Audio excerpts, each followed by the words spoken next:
let Israel go from serving us. So he made ready his chariot and took his people with him.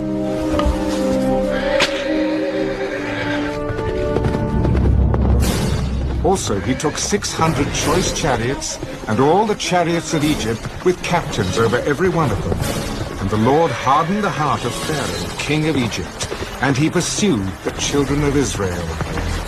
And the children of Israel went out with boldness. So the Egyptians pursued them, all the horses and chariots of Pharaoh, his horsemen and his army, and overtook them camping by the sea beside Pi-hahiroth before Baal-zephon. And when Pharaoh drew near, the children of Israel lifted their eyes, and behold, the Egyptians marched after them. So they were very afraid. The children of Israel cried out to the Lord. Then they said to Moses, "Because there were no graves in Egypt, have you taken us away to die in the wilderness? Why have you so dealt with us to bring us up out of Egypt? Is this not the word that we told you in Egypt, saying, 'Let us alone, that we may serve the Egyptians'?" For it would have been better for us to serve the Egyptians than that we should die in the wilderness. Do not be afraid. Stand still and see the salvation of the Lord, which he will accomplish for you today. For the Egyptians whom you see today, you shall see again no more forever. The Lord will fight for you, and you shall hold your peace. And the Lord said to Moses, Why do you cry to me? Tell the children of Israel to go forward, but lift up your rod and stretch out your hand over the sea and divide it. And the children of Israel shall go on dry ground through the midst of the sea.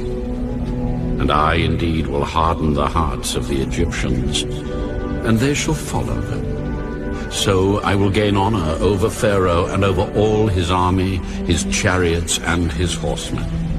Then the Egyptians shall know that I am the Lord, when I have gained honor for myself over Pharaoh, his chariots, and his horsemen.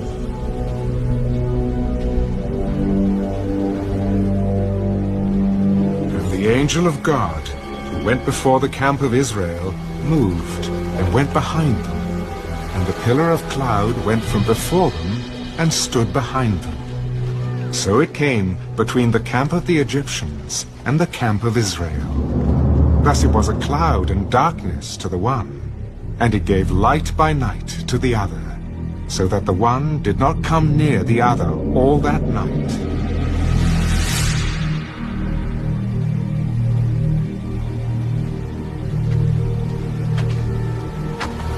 And Moses stretched out his hand over the sea, and the Lord caused the sea to go back by a strong east wind all that night.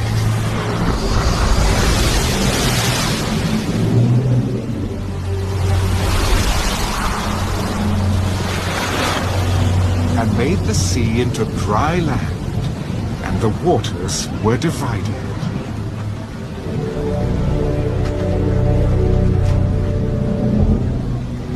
So the children of Israel went into the midst of the sea, on the dry ground, and the waters were a wall to them on their right hand and on their left.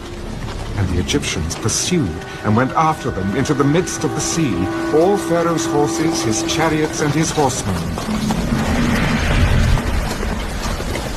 Now it came to pass, in the morning watch, that the Lord looked down upon the army of the Egyptians through the pillar of fire and cloud, and he troubled the army of the Egyptians. He took off their chariot wheels, so that they drove them with difficulty. And the Egyptians said, "Let us flee from the face of Israel, for the Lord fights for them against the Egyptians." And the Lord said to Moses, Stretch out your hand over the sea, that the waters may come back upon the Egyptians, on their chariots, and on their horsemen. And Moses stretched out his hand over the sea. And when the morning appeared, the sea returned to its full depth, while the Egyptians were fleeing into it.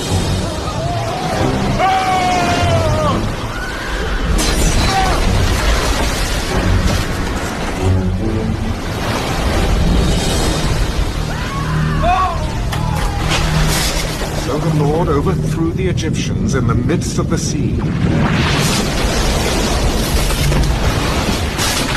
Then the waters returned and covered the chariots, the horsemen, and all the army of Pharaoh that came into the sea after them.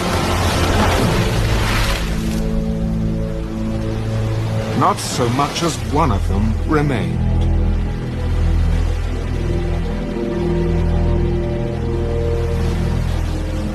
But the children of Israel had walked on dry land in the midst of the sea, and the waters were a wall to them on their right hand and on their left. So the Lord saved Israel that day out of the hand of the Egyptians. And Israel saw the Egyptians dead on the seashore. Thus Israel saw the great work which the Lord had done in Egypt. So the people feared the Lord and believed the Lord and his servant Moses.